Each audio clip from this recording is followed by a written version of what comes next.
Coming up on the Empire Report, details are emerging about the deadly crash at this year's Any Taker Challenge. Why can't the UEE put a stop to the Verse's most dangerous underground race? Victoria Hutchins investigates. Report cards are in. The UEE's annual ranking of each system's schools have been made public.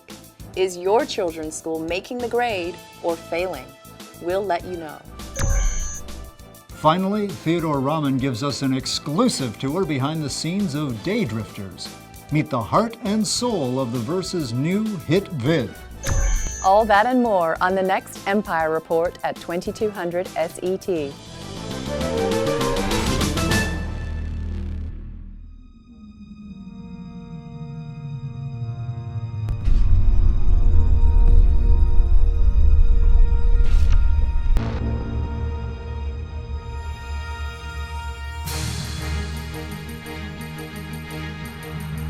Hey everybody, welcome to episode 54 of Around the Verse. I'm Sandy Gardner. And I'm Ben Lesnick. It is green versus blue today, and thanks to Valinor Aerospace for giving us all of these goodie bags. A little keyring that I can have. Bird snackies! Yay. I can eat none of this, but that is awesome. You're really keeping our guys fed. Arena Commander 1.15 went to the PTU on Saturday, thanks to our talented DevOps who were around on the weekend. They did a fantastic job getting 115 out. If you followed over the weekend, there was this last-minute technical glitch. The game would not even load. We thought we'd have to redo the build. They figured out a fantastic technical solution. It's all great now. And 115 is being received very, very well. The site is flyable now, the Merlin, all sorts of balance changes that people are testing out and debating. We hope you guys are enjoying it. We are hard at work getting the live version out. Don't have a release date for you just yet, but it's going to incorporate fixes based on a lot of the feedback we've gotten the last couple days, and it's going to be great. So keep following the comm link, and we will have the latest for you there. Yep, I actually messed around in the scythe yesterday, and but Zane was actually a way better flyer than me and completely embarrassed me, so moving right along. As you know, Chris Roberts is home because there's been a new letter for the chairman and the longest 10 for the chairman video ever, I think, that we've had. He there addresses some of your concerns, and there's quite a lot of information there, so check it out.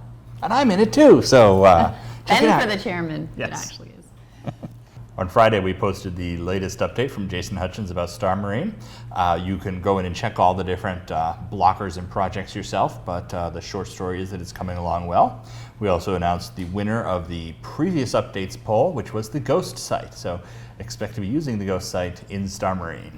Cool. Expect another Star Marine post on Friday. I know that people are working very hard to keep closing it down. And let's go to the Spectrum for news from around the verse.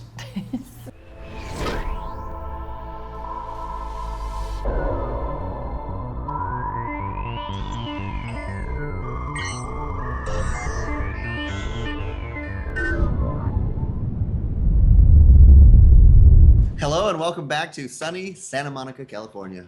You are here with Eric Kyron Davis and the Wonder Twins, Darian Warlick. We decided to wear the same shirt for this update. We just wanted to redo our 10 for the producers dress code. It's not true, not true. We were doing a team photo today, and so we were all representing. I can probably see it on the website today. Yeah, all right. So I've got a couple updates for you. An update from me is the Drake Herald is currently being worked on by the one and only Paul Forgy. He's making a lot of really good progress on it. It's coming along really well, and we're just super excited to get out for me to fly it around. And I've always liked that boxy shape. Yeah, So I drive a Honda Element. Yeah, of course you do. Yeah. On my side, we've got on the Arena Commander 1.1.5. Should be up on the PTU by the time you guys see this video. We would have released another patch incorporating further feedback from you guys on regarding balance and combat, damage capabilities of the weapons, guns, missiles, how much damage each ship can take, things like that. So we've been taking that feedback, incorporating it in there. Calix Renault and Matt Sherman, our two tech designers, have been in constant communication with Chris Roberts as well, and just making sure that the balance that we're inputting is one, parsed through him and embedded by you guys as well. So I think that's all we've got for Santa Monica. Yeah, thank you so much for checking in on us. Again, it's Eric Kyron Davis and Darian Borlick. All right, see you next week.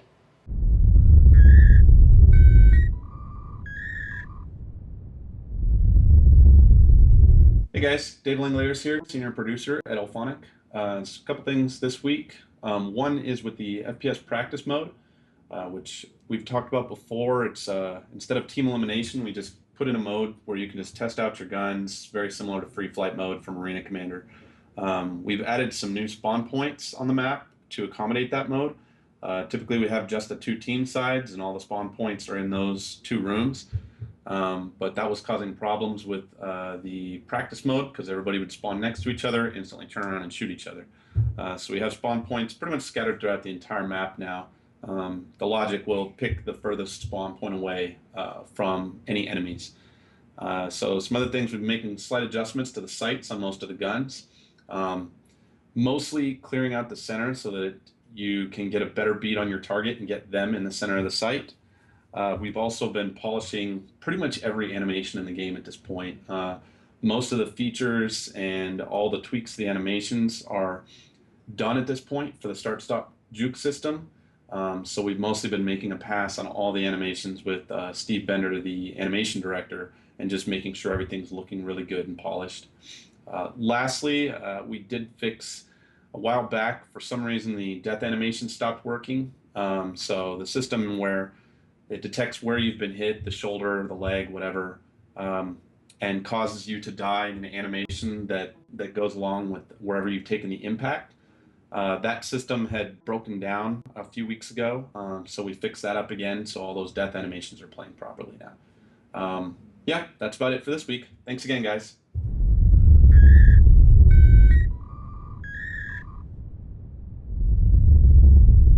All right, hey guys, Jake Ross here, associate producer of the Persistent Universe, and here with me this week I have Megan Cheever, concept artist. concept artist, yay!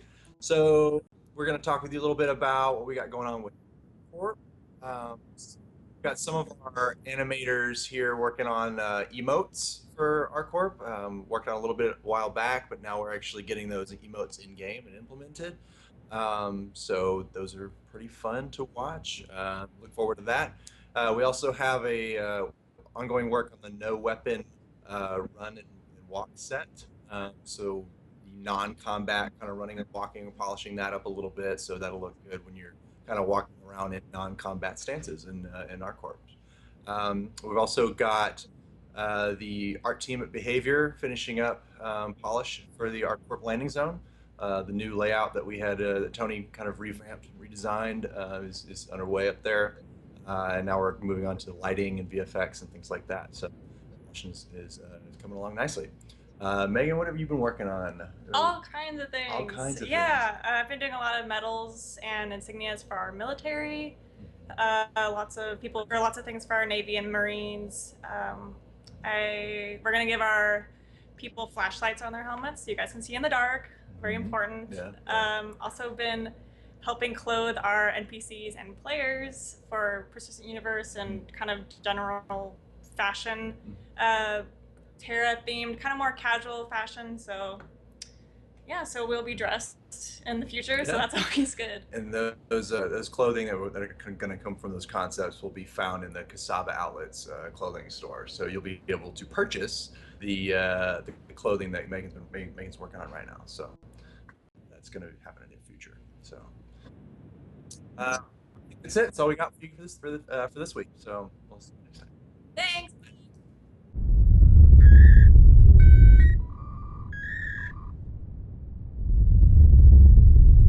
Hello, I'm Sam Hall, audio programmer at Foundry 42. And I'm Graham Phillipson, also an audio programmer at Foundry 42. We're going to talk about what we've been up to recently. We've been working on the Wise conversion. Wise is our new audio middleware, which we've moved over to. And it's been quite a big job because we've had to refactor all of our systems that use any system that has audio code in it. We've had to refactor it to use this new technology. And it's working out really well. It's a powerful system. It's driven by the sound designers, so they've got a lot more creative control over how the game sounds, and that's obviously a great thing for us. And something else I've been working on is the using the interactive music system in Wise. This is a very flexible system and lets the sound designers have control over the transitions from one music state to another music state. And also we've added an extra element to the game where there's a player mood. So if you're doing really well, then the music will sound more heroic, and if you're taking damage and not doing so good, the music will sound a bit more grim. So yeah, that's about it. That's what I've been up to. Yeah, and I've been mostly working on weapons recently. So the different weapons in the game can have multiple fire modes. They can sound different whether they're in first person or third person. And in order to support the sound designers' work on all that, my job is to provide as much information as possible to the WISE system in order that the sound designers can then take parameters such as the temperature of the weapon, the fire rate of the weapon, how long a fire burst is for a particular weapon, and use that information to make the weapons always sound interesting as much as possible, because you're going to be firing them a lot. They also use that information to drive different elements, so you've got the mechanical elements of a weapon and the fire sounds themselves, the explosions. And a lot of that work feeds into the FPS, which we're getting pretty close to having ready now in terms of audio. A lot of the groundwork is done. We've just got to spend a lot of time now polishing it and making sure all the content's there and the variety's there. And that's all from me, and I think that's all from us. Yes. Thanks for listening. Bye. Bye. Brains. Brains. Brains. Go for the headshot. Headshot. Brains. Oh, I can sprint. Oh, shit. Brains. No, get away from me.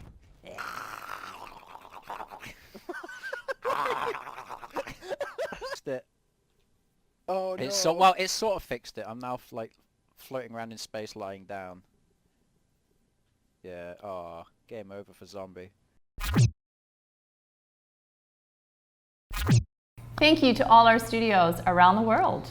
And now we've got a very special treat for you guys, the first look at the updated Constellation model with Chris Smith and Josh Coons. Take it away, guys.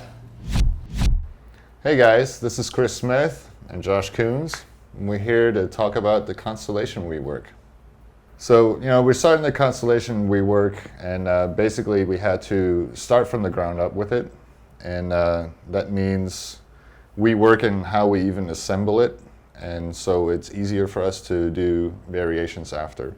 And so we started with that, and we're logically assembling the Constellation in a Lego-like format, so it's easier to tack on different parts and modules. We call them modules. And so I'm doing the interior currently, and Josh Coons is working on the exterior. Gonna speed the process up. The more we do this, the faster we're able to do variants, the more ships everybody's gonna get. Yeah, totally.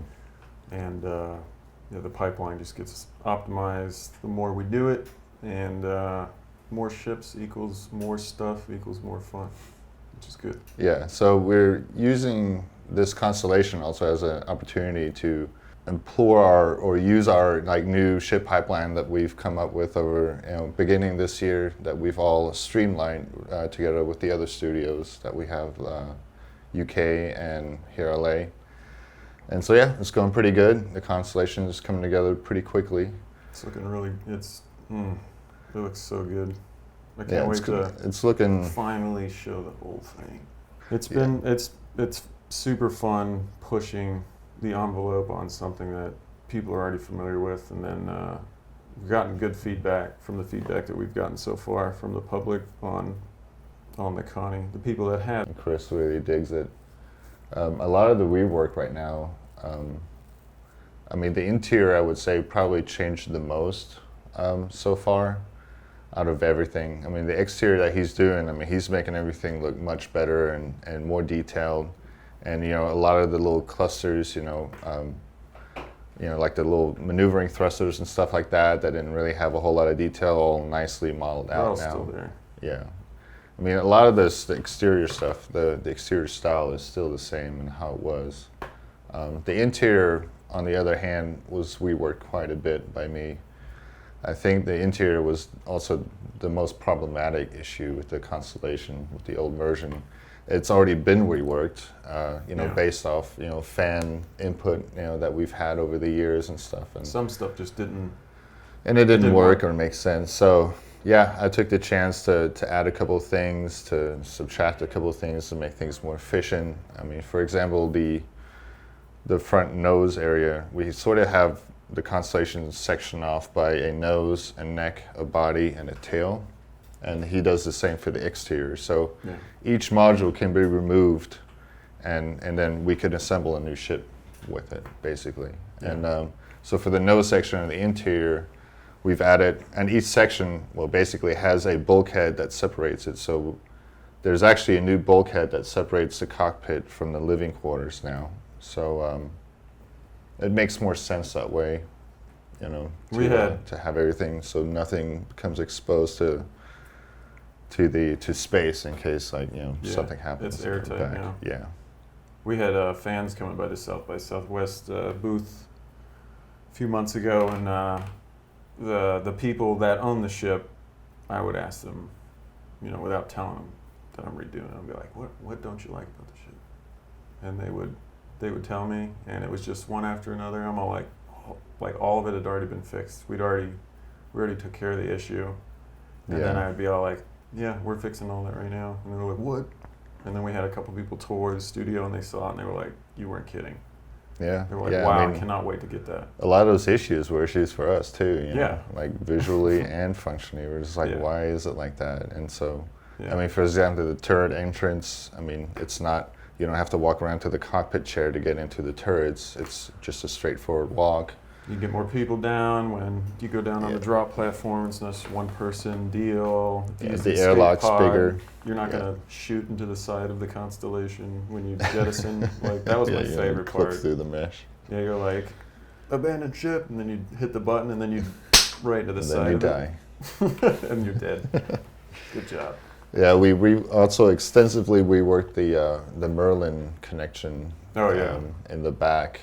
That's been completely overhauled. Yeah, it's not. We don't have this big sort of telescoping tube and this questionable shape at the bottom. It's going to be a lot more phallic, aliens drop ship type affair. Yeah, I think everybody's going to dig it. Yeah. So basically, the Merlin just kind of goes right up onto it, and it looks a lot sleeker. Yeah. There's no more tube. You have some control arms, like bring you in and lock you into the back end of the ship, and then you can just get right out of the cockpit of the Merlin and walk right through the bulkhead. All right. Thanks, guys, for joining us for the Constellation remodeling sneak peek. Can't wait to show you guys more, and have a good one. Cheers. My Connie lies over the ocean. You don't have to do that. We don't have to do that joke. You can do it. Go for it. No, I don't think I could. I don't think I can pull that joke off. Mark Skelton also visited Los Angeles, and James had a chance to sit down with him. Thanks, guys. I'm here with Persistent Universe art director Mark Skelton. Mark, how you doing, man? Hello. How are we today? Good firm handshake. I'm doing great. How about you? I'm all right. How you liking Santa Monica? It is interesting. I worked here before, so I knew what to expect. It's either like really hot women or weird bums. There's no in between. It's amazing. Sometimes those two meet, though. Yeah, and then it's magic. So what are you out here working on? Currently, I'm out here looking at our ships, specifically through the eyes of Persistent Universe. Mm-hmm. There are a few ships coming up that are Persistent Universe heavy. That I needed to get some eyes on and talk a little bit about with design, and just kind of look around, see what's going on, help out a little bit. Out here helping out a little bit on the ship pipeline too, just to kind of get it integrated in with again Persistent Universe, and also talking back and forth with the UK. So you're here to like represent the PU team. Represent. Yes. I'm here to represent them in full, and Tony Zarevek. How's that going? I love Tony, dude. Mm-hmm. Tony is fantastic. That guy, so what you got to do, I've learned this. If you're going to go into Tony's office, you got to make sure a few things. You got to make sure you get a snack first. For get him? Something to drink. Oh, okay, got you. Get something to drink. Go potty. Because you're going to be in there for a few hours. So just to make sure you know what's up. He is definitely has got a clear vision of what he wants for the PU. And as an art director, dude, that makes my life much easier. So it's great, man. He's anytime I sit down with him and go through any of the design or I have any questions about anything Persistent Universe related, dude, he's got me covered. So it's great. I love it. What exactly are you working on Precision Universe? I heard environments. Yes, actually we are working on quite a few things. Currently we're working on Nyx, as you guys know, which is Levinsky actually. So that's actually coming along really well. Nice. That's one of the first Persistent Universe planet-side locations that we've done like from scratch with the modular system from beginning to end, and no legacy issues in there, which is cool. So ArcCorp, ArcCorp was kind of our test ground for the past year or so, trying to get it right, figuring out how the modular system would work and implementation. And so we've done it a few different ways, but now it's like Nyx is like the baby that has come from our hard work. So it's beautiful. It's coming along really nicely. I can't wait to show it to you guys. What other environments are you working on? There's a few coming up. I'm working actually specifically in the Stanton system. We're going to try to, so what we decided to do is kind of work from inside out. So starting with the Stanton system, obviously there's ArcCorp, and then there's planet called Crusader. That's an interesting planet. I'm sure you guys have seen the concept for it. It's kind of a Cloud City type type concept. Kind of working that out right now. Hurston Dynamics, which is they are a company that I believe makes like weapons and manufactures stuff. That planet, they kind of own this whole planet and have kind of like ArcCorp, kind of raped it for all its minerals and resources and stuff. So kind of working on that, and then we're also working on Microtech, which you guys have probably seen the concept for that. That is where Moby-Glass is made. So it's like a large frozen apple wasteland of beauty. Oh, Apple. I was like Apple computers. Yeah. Like everything is like, welcome to Microtech. You got little guys like walking around. What was the planet on Mass Effect? Was it Novaria? Yeah. The one that was like in that frozen wasteland? I believe so. So yeah, so we're working on that. So a lot of stuff coming up. It's gonna be awesome. God, I can't wait to show you guys, man. What type of conflict do you guys get on the art side? It's always it comes down to optimization. Hello. Let there be light. Wow, you look so beautiful now. You too, and I can't see you because I looked at the light for a second. It's always a battle, man. It's always a battle between tech and art. Bring it on. It's always like, dude, I want like 100 lights in the scene and they're all cast in shadows, and I want every character to have like subsurface scattering and look beautiful, and I want 1 million polys for everything, and I want it to run at 60 frames a second. Yeah, that seems normal. That's me. I'm art. I don't care. And then tech is like, whoa. You get one light and like one texture and 12 polys, and I'm like, that's just not gonna do. And Mr. Roberts will back me up on that. So it's always a back and forth, man. It's always about bang for the buck. It's working smarter to make things optimal, but still keep the fidelity. That's a trick. It's a really, it's a constant battle back and forth. But you know what? I think we're on the right track. Actually, there's been a lot of really smart people working on these problems, and a lot of the tech that's coming out of it, and a lot of the pipelines that we're doing have never really been done like this before, and it's really exciting to see it because again, the fidelity is super high. Plus, we're getting it down to a point where it's running well. So nice. I mean, it's a battle. It is. It's a constant battle. Because I don't care, man. I just want it to look good. You know, Yeah. 2 frames a second. Those are some sweet 2 frames, right? Am I right? But that's not gonna fly. No, not The designers, not really. The designers hate that. So I think so players does also everybody. hate 2 frames per second. That may not Yeah, be optimal for them. The community won't like that. All right, man. Well, thank you so much for coming on. All right, dude. Pleasure. It's been nice having you out here for these Thank couple you. weeks. It's been fun, man. We It's hope to been see you good. again. Right on. Back to you guys. First a ghost site, now a Mark Skelton. What is this, the Halloween episode? Gosh. All right. And let's check in with Lisa Ohnanian for this week's Ship Shape. With a very special guest, me. Yay!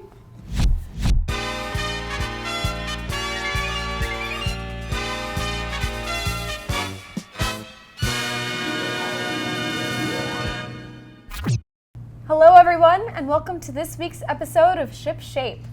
This week I have Ben Lesnick, all of you know, he's our director of ships here at Cloud Imperium, and we're going to talk a little bit about the concept pipeline for ships, how we come up with them, and what the process is to get them approved and made into something that you guys ultimately get to see. But if there's one thing we're good at, it's making spaceships. Yes. All right, so you have been here since the early days, over 3 years now, Ben. Tell us about the early days of the concept pipeline. So when we started off, there really wasn't a concept pipeline to speak of. Back before the project launched, Chris kind of had these placeholders for ships. You know, he wanted these experiences for people to have. You know, oh, there'd be a basic ship, there'd be a luxury ship, there'd be a multi-crew ship. I think multi-crew was one of those very big things early on. We knew we wanted to have that, you know, you fly the Millennium Falcon type experience. But we didn't really have any details. When we kicked off the campaign, Chris had spent a year and a half working on his demo, and that had 3 ships: the Hornet, the Scythe, and the Bengal, which were all essentially just references to the original Wing Commander. They're the equivalent of the Hornet, the Dralsy, and the Bengal in the original Wing Commander. So when we were setting up the original campaign, we wanted to spec things out, and Chris asked me to kind of handle the community stuff initially. And one of the things I told him going in is the fan community, the Wing Commander fan community, loves ship specifications. So we shouldn't just launch saying a luxury ship or a multi-crew ship. We should tell them exactly what it is and what we think it's going to do. Right. So I was lucky enough to get to sit down with Chris and Dave Haddock and basically come up with the original set of ships, the Constellation. We came up with the companies, the ships, what their roles were going to be, their initial stats. It was just a really cool experience, and Chris thought I had a knack for that, so as the campaign went on and we wanted like the second wave of ships with the Cutlass and the Starfarer and everything, I got to be kind of heavily involved in imagining those. And back then it was very much just about coming up with a role. So we would say, okay, we would definitely look at Wing Commander, we'd look at World War II and history and say, okay, a tanker, that would be a fun thing to do in the game, or a pirate transport, like being the Caterpillar. Right. And then from there it would be up to the artists to try to figure out how to make something that looked like my scribblings. That's awesome. So it was basically just you guys in a room saying, this seems really cool. Yes. So at one point even, I think we did it live. We came up with a couple of those ships on the initial 24-hour live stream. Wow. As we went on, we built out this great pipeline here and in Austin, and we sort of figured out more of the rules for ships as they came online. You have to be able to eject. It has to be able to have cargo. So a lot of the last year and a half has been getting that down to a science. Right, yeah. Which, of course, you do. You don't have to tell you that. I know what it's like now. I just didn't know what it was like back then. Which brings me to our next question. Tell us a little bit about what our new concept pipeline is for ships, how we come up with them in the approval process, and your role in all of that.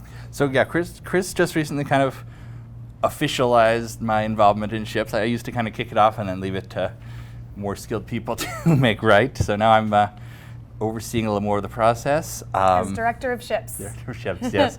And so our big change this time around is for the Wave 4 ships that we're finishing up now, we want to involve design much earlier in the process. With a lot of the ships, they didn't, like a fighter, something like the Vanguard, didn't really need a big design pass very, very early on because it played to an existing game mechanic. But with things like the Hull series, the Endeavor, the Herald, they all have to have a lot spec'd out before they go to art. One problem we've had occasionally in the past is we've said, okay, this is a cool idea, let's get it to a concept artist. We get back this incredible looking ship, and then it just doesn't work for a module, it right? does, yeah. It has to go through iteration after iteration after iteration. So my big goal right now is involving the big design directors, Todd Pappy in Germany, Tony Zurovec, who's in charge of the PU, very, very early on to make sure we are all on the same page with ships, and we kind of we know everything about them before an artist puts pen to paper. Yeah, yeah. What do you think is the biggest difference? I can imagine what you're going to say, but I'm going to let you. It's I don't know if I'd say it's a difference. It's just it's been an evolving process. We've kind of learned what a spaceship is, and now it's such an exact science. Now you've seen the Merlin, of course. That has every single piece of that has to be in the finished game. You know, we look much more forward to the finished game now than we ever did before. Early on, it was about coming up with this great experience, and now it's about, you know, it's meat and potatoes now. Right. Cool. Okay, so to talk a little bit more about the creative side of the process, how do you come up with ships? Where do you draw your inspiration from? What gives you these ideas to say, oh, this is really cool, and this is how it fits into the lore? Well, I started off, of course, just looking at Wing Commander. I got into this whole thing because I'm a Wing Commander fan. And so, you know, initially we said, okay, medium fighter, heavy fighter, all the basic combat ships just kind of evolved naturally from Wing Commander. Beyond that, we, you know, as we kind of expanded out, created more of a universe, started looking at things like, okay, here were some ships that you never would have flown in a game like that, but they existed in the background. They made up the universe, and let's come up with a career gameplay mechanic that goes with that. That's things like the tanker, the pirate ship, things like that. I've forgotten what the question was. It was like, what provides you your inspiration? So I'm as big a nerd as can come.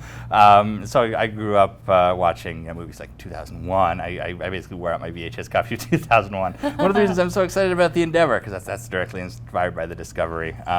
So I grew up with Star Trek, Star Wars, all the classic sci-fi things, and more obscure stuff that we can look to when we're coming up with something more detailed. Like the Endeavor is it's got a little bit of the biome ship from Silent Running in it. So a lot of classic spaceships we look at, and World War II. That's all air combat, really, looking at different roles for fighters and support planes. That's where the Vanguard really came out of, was we said, okay, there's sci-fi games really have never taken, you know, the Mosquito Messerschmitt 110 and turned it into like a long-range fighter, and we grew from there. So we look to history for a lot of that sort of thing. And let's see, final question. Are there any ships that we came up with but we just could not get to work and we ended up not moving forward with, like, oh, this is a cool idea, but we just couldn't figure out something that made it appealing? For sure. We have a lot of ships where, you know, earlier on we would say whenever we come up with variants, we'll come up with probably 3 or 4 that we're going to use, and there'll be, you know, 10 or 15 others that we still want to make someday. The one that sticks with me is the Hornet Sniper that we couldn't make work with the gameplay early on. Wanted sort of a ranged Hornet where it would have like long-range missiles and lasers that were only effective at a long distance. That one's still in the back of my head. I'd like to bring that back sometime because I think we do it pretty easily at this point. But maybe when Arena Commander is a little more mature. Right. The other thing that everyone keeps actually shooting me down on is, of course, space whales, where we would literally take our ship mechanic and it would be like an organic creature, and then that would be part of the game's lore, and there were people who protect them and hunt them. And I keep pushing that. It's never going to happen. Space whales. I'll help you out there, Ben. All right. We appreciate that. Cool. All right. Well, thank you guys for tuning in to Ship Shape. Back to you, Sandy and Ben.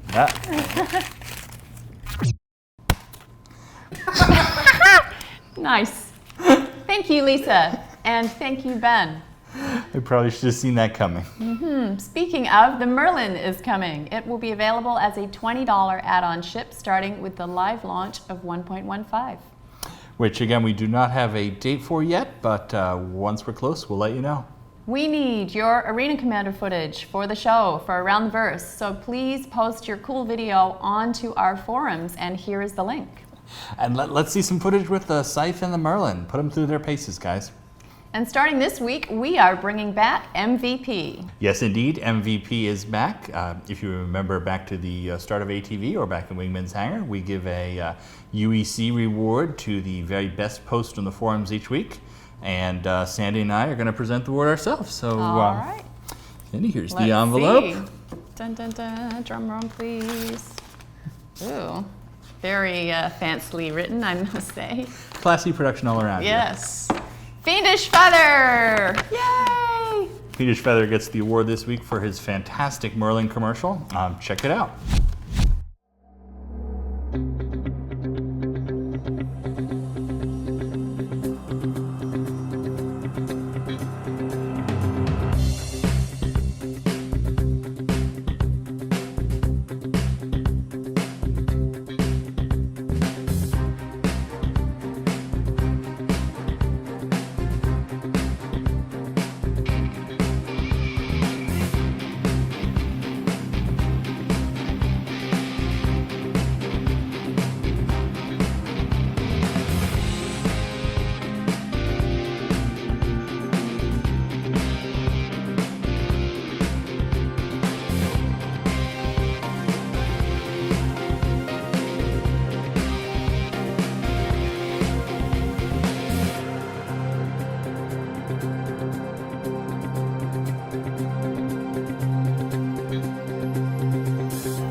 And of course, we can't leave you without an art sneak peek. Here it is.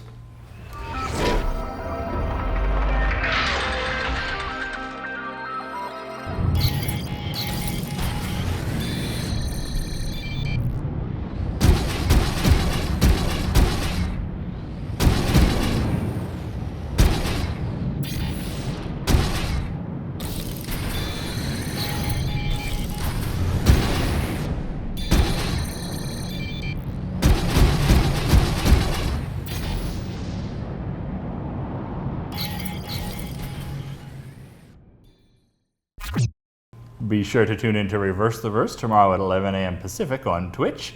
We'll be answering your questions about that sneak peek and everything Star Citizen related, so check it out.